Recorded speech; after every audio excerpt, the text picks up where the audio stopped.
Halo, selamat datang teman-teman kembali lagi di channel YouTube aku ya. Ya, kali ini aku akan bikin video bedah jurusan lagi bersama teman aku dari Universitas dari Ubaya ya. Ya, mungkin bisa diperkenalkan namanya. Nama saya Diana Chandra Novitasari, saya dari Fakultas Farmasi dan Universitas Surabaya. Angkatan Angkatan 2019. Angkatan 19. Ya. Kalau boleh tahu tuh farmasi itu kayak gimana sih kuliahnya? Yang pasti farmasi itu sangat erat berkaitan sama obat-obatan ya. Dan juga penyakit-penyakit sih. Jadi kebanyakan itu ngeracik obat atau gimana? Yang pastinya kalau ngeracik sih kita waktu pembelajaran, cuma yang pastinya kita harus lebih mengenali apa itu pengobatan dan juga bagaimana kita memberikan obat-obat sesuai dengan apa penyakitnya. Oke, jadi di analisis dulu ya apa itu penyakitnya, terus baru dicari obatnya gitu untuk mengatasi penyakit itu gitu ya. Iya benar-benar. Jadi belajarnya tuh kayak lebih detail gitu loh. Kita nggak cuma erat dengan obat-obatan, cuma kita juga harus tahu apa sih penyakitnya itu, dan pastinya kita juga harus tahu bagaimana struktur organ itu yang waktu sehat dan juga di yang sakit, dan waktu diobatinnya tuh cocok atau enggak, sesuai atau enggak. Jadi lebih berat sih. Oke. Terus kamu dulu masuk kan Ubaya ini. Lewat jalur apa? Kalau aku sih JPMK ya, itu jalur JPMK. Ya, JPMK. Kayak gimana itu jalurnya? Intinya itu jalur yang tanpa tes, jadi cuma pakai nilai rapot aja. Nilai rapotnya dari semester berapa? Nilai rapot kalau aku itu gelombang 1, jadi dari semester 1 sampai 5 aja sih. Gitu. Gelombang 1 itu biasanya kamu dulu tuh bulan apa mulai daftar gitu? Aku November 2018 ya, 18. Baru daftar gitu ya? Iya benar. Terus selain JPMK kan jalur rapot. Di Ubaya itu jalurnya apa aja sih selain JPMK itu? Jadi ada jalur tes atau jalur umum dan juga ada jalur yang pakai rapot itu. Cuma kalau jalur umum itu yang pasti harus datang ke Univ, kita melaksanakan tesnya. Dan itu biasanya soal-soalnya kayak sejenis TPA kayak gitu. Berarti hanya ada 2 jalur ya, jalur rapot sama jalur umum itu? Ya, cuma kalau yang sekarang ini ada info baru tuh ada jalur kedokteran tapi juga tanpa tes ada. Cuma minimal rapotnya tuh harus rata-ratanya 80 kalau nggak 76 ya. Oh gitu. Jadi di Ubaya itu untuk adik-adik SMA ini kalau belum tahu ada 2 jalur JPMK, yaitu rapot dan jalur umum itu ya. Terus kalau boleh tahu nih, alasan kamu memilih jurusan farmasi itu apa sih? Yang pastinya sih lebih pengen mengenal obat dan lebih kalau misal kita lihat orang terdekat kita sakit, utamanya keluarga, kan kayak lebih enak gitu loh kita konsul. Jadi bisa kayak mensarankan orang terdekat kita untuk lebih cepat sembuh gitu ya? Iya, maksudnya kita kan juga lebih enak gitu loh waktunya. Misal kita sakitnya tuh jam 10 malam, gak mungkin kan kita langsung ke dokter kayak jam segitu juga dengan gercep kasih harusnya penanganan gimana. Yang pastinya lebih buat kesehatan diri sendiri sama orang terdekat aja sih. Terus tadi kan kamu jalurnya JPMK ya? Itu kena UKT berapa, terus ada uang gedung atau uang pakalnya gitu nggak? Ya kalau bahas UKT sebenarnya kalau di Ubaya itu emang terkenalnya kalau boleh ini maaf aku potong, kan di Ubaya terkenalnya kan biayanya mahal itu. Iya sebenarnya nggak mahal juga sih, tergantung relatif. Soalnya pasti ada lebih di atasnya itu. Dan menurutku kalau harganya segitu tapi fasilitasnya yang diberikan benar-benar bagus ya itu sepadan gitu loh. Jadi waktu itu aku awalnya kena uang sumbangan pembangunan. Jadi kalau di Ubaya itu USP. Uang sumbangan pembangunan. Itu aku kenanya 29 kalau nggak 21 ya? 29 ya. CT. Oke. Terus semesternya? Kalau per semesternya ini 17.850. 17.850. Ya, tapi itu per tahunnya pasti naik paling nggak sejuta lah. Jadi adik tingkatku ini 18.850. Itu per semester atau per tahun? Per tahun. 17 itu gimana? Per semester. 17. Jadi satu semester itu aku kenanya 17.850. Cuma tiap tahun itu naik biasanya 1 juta. Iya, itu berlaku buat mahasiswa baru, bukan mahasiswa lama. Dan tapi nggak perlu khawatir sih, soalnya aku sendiri juga ada beasiswa Kak. Oh, jadi di Ubaya itu bisa beasiswa gitu ya? Bisa banget. Oke, Jadi waktu itu USP ku kan sebenarnya 29, Nah, tapi kepotong 40%. Jadi kisaran berapa? Nggak ada 20 kan? iya, nggak ada 20. Bener-bener ringan gitu loh, dan itu bisa juga dicicil. Oke. Oh, berarti kayak uang USP-nya itu bisa dicicil ya? Bisa UPP. Kalau biasanya kan di univ lain itu namanya SPP. Oh. Kalau di Ubaya kan UPP. Iya. Nah, jadi kalau misal 17.850 kemarin aku dapat potongan beasiswa itu jadi kisaran 10.400.000. Oke. Jadi 40%-nya. Dan itu kalau misal cicilan bukan per bulan sih. Jadi satu semester itu kan harusnya 6 bulan. Oh. Tapi cicilannya itu 5 kali. Oke. Jadi dapat yang 5 bulan Intinya 5 kali ya gitu. 5 angsuran. Oke. Terus di apa kamu kan farmasi nih. Farmasi kalau di Ubaya ini gabung apa fakultas lain atau ada namanya fakultasnya apa? Oh, jadi kalau di farmasi Ubaya itu kita satu fakultas dan juga pastinya satu jurusan. Oh, satu fakultas dan hanya satu jurusan. Iya, jadi fakultas itu farmasi itu ya cuma berdiri sendiri gitu loh, satu aja. Tapi kalau yang lainnya, contohnya yang fakultas bisnis ekonomi, BE kan, itu dia tuh ada beberapa jurusan. Tapi kalau farmasi benar-benar cuma satu. Ngomong-ngomong nih, di Ubaya itu kampusnya ada berapa sih? Kayak misalkan kalau ITS kan satu, kalau UNER kan ada 3 dipecah gitu. Kalau di Ubaya sendiri itu dipecah berapa tempat atau satu tempat gitu? Jadi yang pastinya Ubaya itu yang apa ya, kampus buat kita belajar akademik lah.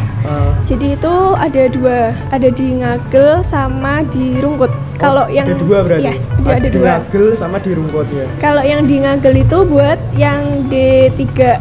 Oh, Ngagel diploma. Oh, diploma 3 Iya. itu di Ngagel. Iya. Yang S1-nya di Tenggilis. Ya, Rungkut Tenggilis. Oke. Di situ. Terus ada juga Ubaya Training Center. UTC, pernah tahu nggak? Buat apa itu? Jadi itu kayak kampus outdoor kita gitu loh. Jadi semisal kita tuh per tahun harusnya tuh di Ubaya tuh ada kayak student exchange gitu loh. Oke. Nah, jadi nanti kalau ada mahasiswa yang dari luar, nanti itu ada pembelajaran boleh ke Ubaya iya. Tapi itu kayak jadi mahasiswa luar negeri yang gitu loh. apa studi di Ubaya itu bisa di situ gitu. Di UTC. Sering sih. Maksudnya biasanya buat program SMA. Utamanya SMA aku dulu sih, SMA 1. Terus apa kuota di farmasi sendiri ada berapa anak gitu? Jadi satu angkatan itu berapa orang? Jadi rata-rata sih kalau dari 2016 sampai tahunku ini, setauku mereka cuma nampung 400-an. Berapa? 400. 400-an. Cuma banyak sekali itu. Cuma terus itu di satu kelas atau biasanya berapa kelas itu? Jadi kalau aku sih dari KPA sampai KPK berarti berapa kisaran? A sampai K. A sampai K gitu berarti. JK jadi 11. Iya, kisaran 11 kelas besar. Oh, berarti satu angkatan itu dijadikan 11 kelas gitu. Tapi ya itu nggak semuanya per angkatan 400 juga sih. Mungkin kurang kan lebihnya. Ada yang keluar juga. Pasti. Terus apa itu? Sekitar 400 itu banyak cowok atau ceweknya? Yang pasti banyak cewek. Oh, banyak cewek farmasi. Iya, banyak kalau ceweknya. Kuliahnya gimana kuliahnya? Kayak misal kan farmasi itu ada apa di lab atau outdoor atau gimana, kunjungan kemana itu gimana kalau farmasi itu? Kalau yang pastinya selama jadi mahasiswa farmasi tuh kita erat sama jurnal ya. Jurnal? Oh, untuk apa pembelajaran? Kita iya, jadi buat jurnalnya itu biasanya tuh masuk di semester 2 kayak aku sekarang. Jadi lebih apa ya, lebih jarang spend waktu buat main sama temen. Terus jadi kayak eratnya kita sih sebenarnya di lab sih dari semester 1 sampai pun nanti kita apoteker. Jadi apa ya, kita harus ya belajarnya yang rajin, terus sama yang pasti eratnya tuh ya itu loh, kita harus rajin belajar sama jurnal-jurnal gitu. Enggak, maksudnya ada magang gitu enggak? Oh, kalau di Ubaya ini dari kurikulum kita tuh nggak ada magang. Oh, nggak ada magang berarti? Paling praktikum gitu ada? Iya, kalau praktikumnya sih kalau Ubaya tuh semester 1-nya ya ada 2. Ada 2, 3 deh bahkan. Ada kimia umum, jadi itu ada teori sama praktikum. Kalau yang kimia umumnya praktikum tuh mungkin masih kayak SMA biasa ya, jadi kayak di biasa, lab kimia umum gitu biasa, jadi nggak perlu steril dan lain-lain. Terus waktu itu semester satunya ada botani farmasi, jadi itu labnya itu mengenai tentang bagaimana kita mengenal tumbuhan itu yang untuk dijadikan obat-obatan, entah itu herbal ataupun non-herbal. Terus ini kamu tanyakan, biasanya anak-anak kampus itu kan cenderung makannya di kampus ya. Kalau boleh tahu di Ubaya itu kalau makan tuh kisaran satu porsinya berapa sih? Kalau mungkin di fakultasmu gitu. Kalau makan kan anak kampus lain nggak tahu. Jadi di Ubaya itu yang di kampus mana punya ya Rungkut ya. Rungkut. Di kampus Rungkut itu ada tiga kantin. Oke. Yang satunya itu kantin Kluwih, yang satunya kantin PF, kantinnya kedokteran. Nah, kantin Kluwih itu dominannya itu anak teknik, anak farmasi, terus sama anak ekonomi. Nah, kalau dari harganya sih beda sama yang kantin PF. Jadi mungkin nyelisih 2.000 sampai 3.000. Jadi kalau di yang kantin Kluwih itu mungkin kisaran 12 sampai 13. Kalau yang di PF sama termasuk sama lah sama kampus-kampus lain kalau segitu. Ya sama. Kirain ada yang sampai minimal 20 gitu. Itu yang di kantin PF mungkin ya. Gitu. 16-an, 18. Tergantung lauknya apa sih. Terus ada yang di kantinku sendiri tuh bukan kantin sih, kayak bursa gitu loh. Itu murah, kisaran 10.000. Udah paket komplit sehat. Terus di farmasi ini yang terkenal apa? Mata kuliah paling sulit untuk anak farmasi itu biasanya apa? Semuanya sulit. Sebutkan salah satu lah. Kalau sampai sekarang sih yang pastinya sulit tuh apa ya? Semuanya sih hampir relatif semua sulit. Jadi kalau kalau di farmasi itu semisal kamu nggak bisa bener-bener fokus dari semester 1, nanti semester 2 nya juga bingung soalnya berkelanjutan gitu. Iya, jadi kayak aku semester 1 kemarin itu ada mata kuliahnya itu anatomi fisiologi manusia, biasanya kalau di Ubaya itu anfisman. Nah, jadi kalau semisal anfismanku di semester 1 ini bener-bener aku nggak nyimak, nggak bener serius, di semester 2 sekarang ini kerasa sulitnya, soalnya ini kayak lanjut di farmakologi toksikologi 1, nanti semester 3 nya ada farmakologi toksikologi 2. Jadi sulit sih. Terus kan kamu farmasi nih, kuliahnya itu pagi sampai sore, pagi sampai siang, atau ada jam malamnya juga gitu gimana? Nah, kalau kuliahnya itu kalau aku semester 2 ini kena pagi sampai sore ada. Pagi sampai sore. Ya, yang paling berat tuh hari Senin. Jadi itu aku jam 7 pagi sampai bener-bener rehat itu jam setengah 7 malam. Sampai setengah 7 malam? Ya, jam 7 malam lah baru jam sampai 7. kos. Berarti di Ubaya itu ada kuliah malamnya juga gitu berarti? Ada beberapa buat kakak tingkat itu, jadi malah ada yang praktikum mereka itu sampai jam 8 malam kalau nggak salah. Kalau udah tingkat atas sih, kena kelas malam. Terus biasanya tugasnya berupa apa kayak di farmasi, kayak laporan kah, laporan praktikum, apa PPT kah, apa gimana, jurnal gitu? Jadi kalau di farmasi itu yang pasti tugasnya kita selalu urat sama jurnal ya, soalnya jurnal itu kan nanti dipakai waktu kita formulasi. Jadi formulasi itu gimana? Jadi gini, di semester 2 itu ada formulasi dasar. Jadi itu kita tuh belajar ngeraci obat.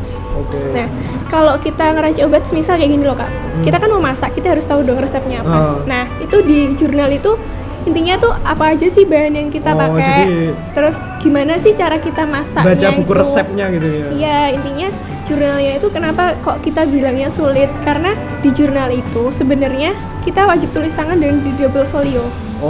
Jadi buatnya itu harus tulis tangan. Nah, gitu. dan itu kalau misal kelihatan banyak kesalahan sampai ada typo, nah itu mengurangi nilai. Oke. Nah, terus juga jurnalnya itu ya sangat bermanfaat buat kita nantinya sih. Maksudnya sampai kita apoteker pun itu bermanfaat juga, sampai bahkan kita kerja. Soalnya kalau di jurnal itu kita identifikasi apa zat-zat obat dan lain-lain itu juga. Terus untuk tadi kan kamu bilang kerja gitu ya. Iya. Lulusan farmasi ini biasanya kerjanya ngapain sih, selain kayak misalnya yang perusahaan pembuat obat gitu kan, ngeraca obat. Selain itu apa sih? Jadi buat lulusan farmasi itu kan mungkin banyaknya taunya cuma nanti bikin apotek, gitu. Kerja di apotek atau paling nggak yang punya apotek gitu ya. Ya paling nggak kan cuma gitu. Tapi padahal itu sangat luas sih. Soalnya gini, Contohnya. kita semester 5 itu kalau nggak salah 5 atau 6 ya, itu Ya. ada penjurusan. Jadi Oh, berarti penjurusannya di farmasi ini ada sub jurusan gitu ya? cuma nggak dari semester 1 Kak. Oh, Jadi dari makanya semester 5 atau 6. ya. Oke, terus Jadi ada penjurusannya yang pertama tuh kosmetika, kosmetika. habis itu ada klinis, Hmm. terus habis itu ada industri. Oh, berarti kayak kosmetika berarti yang supaya kosmetik ini aman gitu ya racikannya. Ya intinya kalau kita tapi gini nggak perlu ditandai kalau yang kita ambil jurusan kosmetika nanti itu nggak ada di program profesi, jadi cuma S1 aja. Oke. Terus berarti setelah maaf aku potong, berarti setelah S1 ini farmasi ada program profesinya juga berarti? iya sebenarnya sih kalau nggak kayak diwajibkan gitu loh. Oh, Cuma kalau lebih mau, baiknya kalau mau. karena tinggal setahun aja kan profesi cuma setahun. Oke. Jadi buat kalau misal mau mendirikan apotek sendiri atau mau jadi apoteker kan kita kan wajib untuk ambil prodi profesi ini. Terus buat yang kerja tadi ya, kalau semisal kita di kosmetika, mungkin kita berhentinya sampai di S1. Oke. Tapi nanti kerjanya itu mungkin bisa di klinik kecantikan, atau kita lebih paham tentang apa buat obat-obatan kosmetik.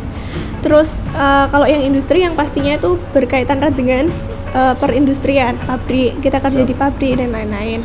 Terus kalau yang klinis yang pastinya kita bisa di rumah sakit, kita ada di UGD sih juga ada. Jadi tergantung milihnya subjurusan waktu semester 5 atau 6 itu tadi berarti ya. Iya bener sih, kalian lebih pengen mendalami di sisi yang mana? Terima kasih. Ada juga Kak. Terus tambahan. Jadi buat teman-teman yang kayak bingung maksudnya di farmasi itu kok banyaknya cewek gitu loh. Mungkin banyak yang nggak tahu sih. Kalau di farmasi itu ternyata bisa kayak Kak tahu kan dokter militer. Dokter militer. Nah, jadi itu kalian bisa ikut PAPK namanya. PAPK itu apa itu? Perwira Prajurit Karir. Jadi nanti kalian bisa juga setelah ambil S1 atau bahkan sampai profesi, sampai kalian selesai apoteker, terus kalian daftar ikut PAPK atau Perwira Prajurit Karir itu. Jadi nanti itu yang cowok-cowok tuh cuma pendidikan 7 bulanan kisaran 7 bulan, setauku ya ingetku. Jadi itu kalian bisa langsung setelah lulus pendidikan 7 bulan tuh langsung letnan 2. Oh gitu. Jadi kalau mau ke militer juga bisa berarti? Bisa. Terus kalau ada yang di Kemenkeu, Kementerian Keuangan juga bisa juga mau PNS. Jadi nanti ambilnya itu di programnya yang Bea Cukai. Jadi masuknya Bea Cukai. Ikutnya analisis Bea Cukai. Pokoknya ini tentang farmasi, masuknya ke lab-labnya gitu loh Kak. Ada kok. Cuma banyak nggak tahu sih. Ini yang terakhir nih, mungkin tips dan sarannya buat adik-adik yang mau masuk jurusan farmasi itu gimana? Tips dan sarannya yang pastinya harus diniati dulu dari hati kalau ingin masuk ke jurusan farmasi. Karena kan dari aku sendiri dulunya tuh aku bener-bener males buat belajar, apalagi males baca buku. Terus yang diperkuat dalam farmasi itu apa? Maksudnya mata pelajaran apa waktu SMA gitu? Yang pastinya harus diperkuat bahasa Inggrisnya. Oh, bahasa Inggris. Bahasa Inggris. Kalau sebenarnya sih kimia, utamanya erat dong. Kan tentang obat-obatan pastinya kimia. Reaksi. Jadi fisikanya juga, matematikanya juga. Soalnya di farmasi itu ada farfis, farmasi fisika. Ada itu. Terus yang pastinya bahasa Inggrisnya sih Kak. Soalnya jurnal kita kayak pustaka kita tuh rata-rata semua tuh bahasa Inggris. Terus juga buat adik-adik juga itu apa yang harus dipersiapkan sebelum masuk farmasi itu yang pastinya niat aja deh dulu. Niat aja dulu, terus niatnya tuh kayak gimana ya Kak? Niatnya tuh abdi buat masyarakat gitu loh. Kalau niatnya kita nyembuhin orang. Niatnya untuk bisa nyembuhkan orang gitu. Ya, jangan cuma mau ambil ijazah atau dan lain. Soalnya kan kasihan, kita juga berhubungan erat sama manusia kan, nyawa kan. Ya siap. Terima kasih, mungkin segitu dulu. Mungkin buat adik-adik SMA yang mau tanya silahkan DM dia. Nama akun Instagramnya apa? Diananov_. @diananov_. Iya. Ya, terima kasih teman-teman udah nonton video ini. Tonton terus video selanjutnya. Terima kasih.